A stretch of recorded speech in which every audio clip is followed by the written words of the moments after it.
दोस्तों नमस्कार, कैसे हैं आप सब। आशा करता हूं अच्छे होंगे।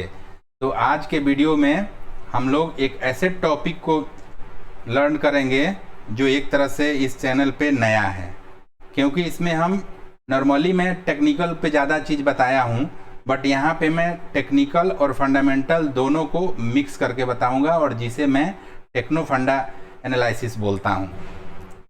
क्योंकि ऐसा होता है कि जो भी मैं सुबह जो ट्रेड देता हूँ 9 बजे के लिए इंट्राडे के लिए, वो ब्रेकआउट वाले होते हैं, तो उसमें आदमी निर्णय नहीं ले पाता है। तो आप लोगों का एक कंप्लेन रहता है कि अब कोई ट्रेड ब्रेकआउट हो गया तो बताने से क्या फ़ायदा है।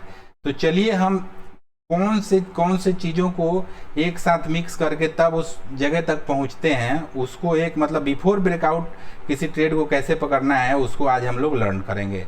तो इसमें मैं सुप्रिया लाइफ साइंस को आज मैं बताऊंगा टेक्निकल और फंडामेंटल दोनों दिखाते हुए कि क्यों मैं इसको अभी कंसीडर कर रहा हूं अपने नेक्स्ट ट्रेड के लिए।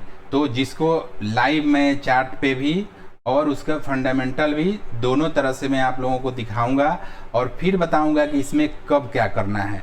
क्योंकि फंडामेंटल में हमें ये पता चलता है कि कहाँ ट्रेड करना है, और टेक्निकल में हमें ये पता चलता है कि कब ट्रेड करना है। और जब दोनों चीज़ें एक साथ मिलेंगी तो एक बेहतरीन ट्रेड हमें प्राप्त होगा। तो चलिए अब चलते हैं सीधे ट्रेडिंग व्यू पे और शुरू करते हैं टेक्निकल एंड देन फंडामेंटल कि कैसे इसको हम कंसीडर करेंगे। तो ये रहा आपके सुप्रिया लाइफ साइंस का चार्ट, जिसको कि हम बड़े टाइम फ्रेम में कर लेंगे, सो दैट कि बिग पिक्चर हमें दिखेगा। लाइफ में और मार्केट में जितना बड़ा पिक्चर आप देखोगे, दूर की चीज़ों को सोचोगे ना, उतने आपके सक्सेस के चांसेस बढ़ जाते हैं। तो हमेशा जैसे नॉर्मल लाइफ में भी छोटी छोटी चीज़ों के लिए लोग एक दूसरे पे ब्लेम करने लगते हैं, और यहाँ भी 5 मिनट में चाहते हैं कि मैं सक्सेस पा लूँ 5 मिनट के कैंडल से, तो ऐसा होता नहीं है। तो हम इसको करेंगे मंथली में, फिर सो दैट कि ज़्यादा अच्छा से हम इसका व्यू ले पाएँ। तो अब चलिए इसको मंथली टाइम फ्रेम में मैं कन्वर्ट किया और फिर देखते हैं। अब आप देखिए इसका जितना दिन का इसका चार्ट है, जितना दिन का इसका जीवन है मार्केट में, वो पूरा दिख रहा है अब हमें, पूरा कि क्या किया है। कोई भी कंपनी, आज भी बहुत सारी कंपनियां आ रही हैं, पहले भी आई हैं, आगे भी आएंगी। जब भी कंपनी मार्केट में आती है तो पूरे सज सवर के दूल्हे की तरह एकदम आती है। उसमें ऐसा लगता है कि बस अभी आज लिस्ट हुई और कल ये 5 गुना 10 गुना हो जाएंगे।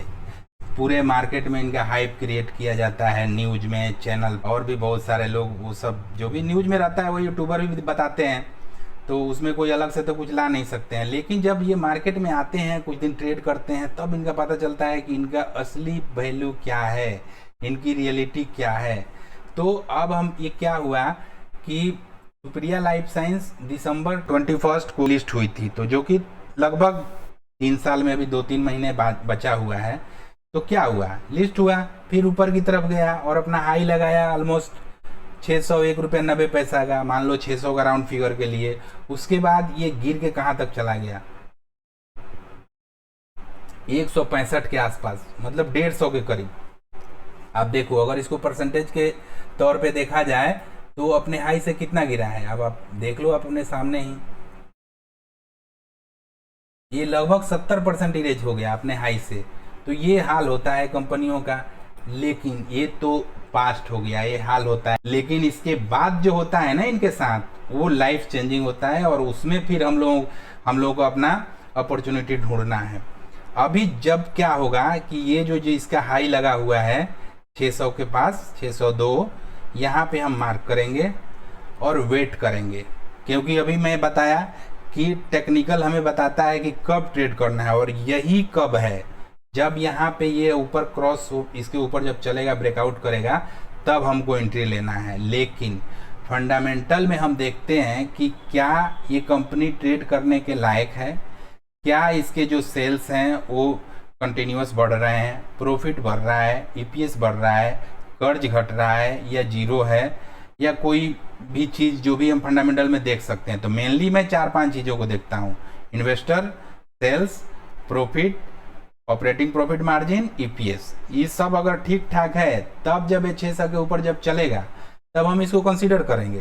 क्योंकि रूल अपना वही है कि टेक्निकल में हमें कब ट्रेड करना है और फंडामेंटल में कहाँ ट्रेड करना है। तो ये हो गया, हमने मार्क कर लिया, क्योंकि ये 70% गिरने के बाद अपने हाई से, और फिर यहाँ पे ये स्पिनिंग टॉप कितना सुंदर बनाया, इसको आप लोग ध्यान रखिए। इस स्पिनिंग टॉप के ऊपर कोई सोचा होगा कि चलो स्पिनिंग टॉप बन गया तो इसको खरीद लेते हैं, लेकिन हुआ क्या, इसका हाई टूटा है? नहीं टूटा है। तो कोई भी चार्ट पे अगर कोई भी कैंडल स्टिक फॉर्म होता है तो आपको वेट करना है, एंटिसिपेशन में ट्रेड कभी नहीं करना है जब तक कि वो आपको क्लियर इंडिकेशन ना दे कि हाँ ब्रेकआउट हो गया।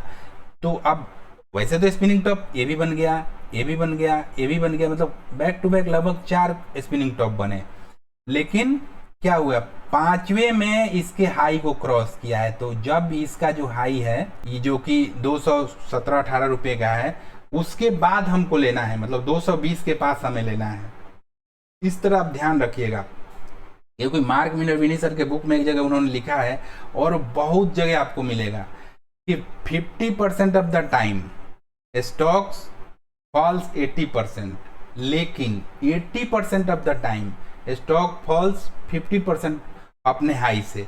तो यहाँ क्या हुआ है, ये पहले वाले कैटेगरी में चला गया है कि मतलब 50% 80% तक गिरते हैं, तो ये भी लगभग 71% गिर ही गया है, तो चला ही गया उस कैटेगरी में। तो इस तरह से जब ऊपर से 70-80% के पास फॉल हो जाए, कोई हैमर बन जाए, स्पिनिंग टॉप बन जाए, तो फिर हमको वेट करना है कि जैसे इसका हाई टूटता है तो उसके ऊपर हमको बाई करना है, और एकदम लो रिस्क ट्रेड होता है। और मल्टी मान लो 200 पे कोई लिया होगा, 600 गया तो 3 गुना तो उसको हाई पे जाते जाते हो गया। और कोई भी जब नीचे से रिवर्स करता है तो हाई की तरफ जाता ही है मैक्सिमम ट्रेड। खैर ये सब चीजें हो गई, दूसरे में हम लोग इसको यूज करेंगे। अब यहाँ पार्टिकुलर इस ट्रेड के लिए हमें क्या करना है, अब इसको डेली में करते हैं थोड़ा, ठीक है, डेली में करते हैं कि क्या कोई हमारे एंट्री का कुछ बन रहा है।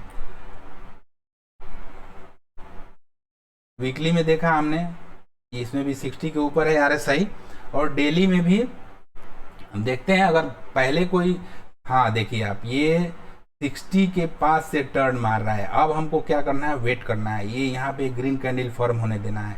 जब यहाँ ग्रीन कैंडल फॉर्म होगा तो आप पहले भी एंट्री ले सकते हो इसी का लो लेके, यहाँ का लो लेके। बट अगर आप सेफ प्लेयर हो तो मैं तो बोलूँगा कि वेट कर लो, आराम से इसको क्रॉस करने दो, क्योंकि यहाँ से क्रॉस होने के बाद भी कंपनियाँ डबल ट्रिपल, तो लेट ब्रेकआउट फर्स्ट, वेट करते हैं। लेकिन हम इसमें ट्रेड करेंगे कि नहीं करेंगे इसका हमें पता चलेगा, फंडामेंटल चेक करते हैं कि हाँ इसमें दम है कि नहीं, कि ये ऐसा तो नहीं कि बस ब्रेकआउट हुआ और फिर फेल होकर नीचे आ जाए। तो अब हम इसको चल के देखेंगे कि इसका फंडामेंटल क्या कह रहा है। तो इसके फंडामेंटल को देखने के लिए हम स्क्रीनर पे चलते हैं और फिर देखते हैं कि क्या हमारे लिए ये कंपनी लेने लायक है कि नहीं। सुप्रिया लाइफ साइंस यहाँ टाइप करिए, इस पर क्लिक करिए, ठीक है। अब हम यहाँ पे पहले से मार्केट कैपिटलाइजेशन इसका 4000 के करीब है, जो कि स्मॉल कैप की कंपनी है।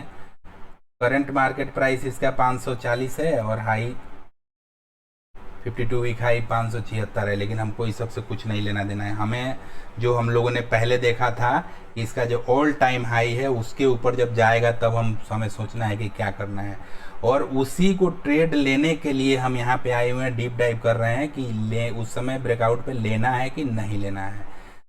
अब आप इसको देख लो, इसका स्टॉक पी 32 का चल रहा है और फेस वैल्यू 2 का है, ठीक है। थोड़ा इन्वेस्टर में देखते हैं कि कौन कौन से लोग इसमें पैसा लगा के बैठे हैं।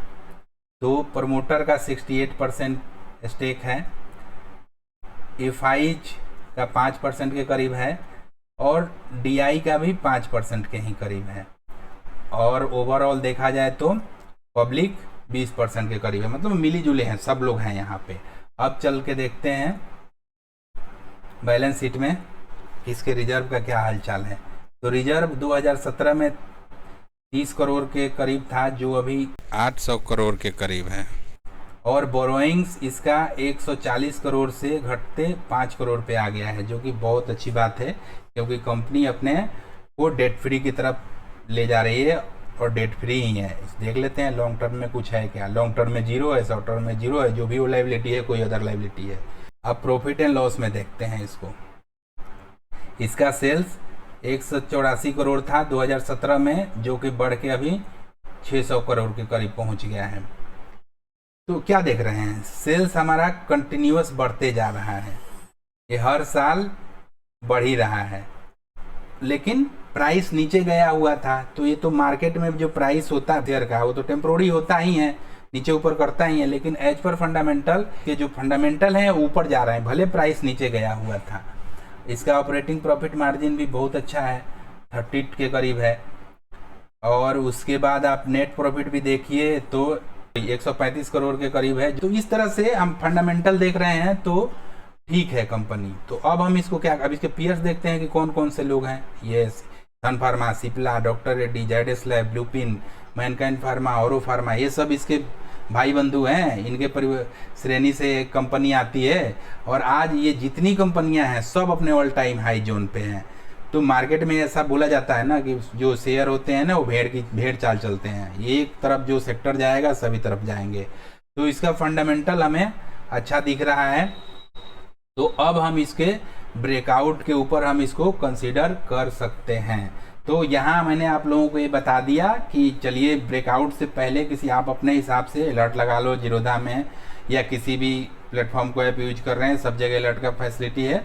600 के ऊपर जब जाएगा तब आप अपने रिस्क रिवार्ड के हिसाब से आप इसमें ट्रेड ले सकते हैं, क्योंकि ये अपने ब्रेकआउट की तरफ भी जा रहा है और ये इसके फंडामेंटल भी सपोर्टिव हैं। और इसके जो सेक्टर है वो भी एक तरह से पूरा सेक्टर भी ऑल टाइम हाई पे, आप यहाँ देख लो, निफ्टी फार्मा भी अपने ऑल टाइम हाई जोन में है।